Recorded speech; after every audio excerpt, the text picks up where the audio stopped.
Okay, so this is your row machine for cardio.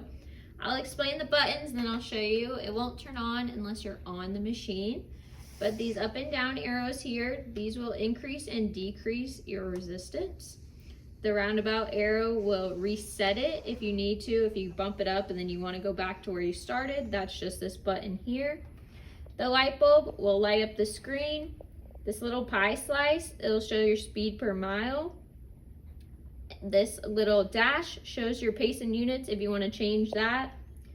The flame is your calories. The roadway is your distance. The little stopwatch is your time. And then this dash is your average max. Up top you have Bluetooth. All of the cardio machines are connected Bluetooth through the app Gym Tracker. That's tracker with no C and no E. And then to actually turn on the machine, you'll sit here,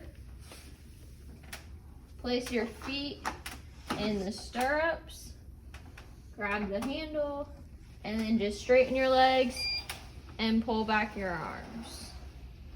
Keeping your arms just here by your side.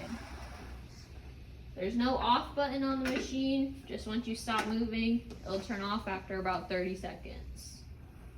And that's your row machine.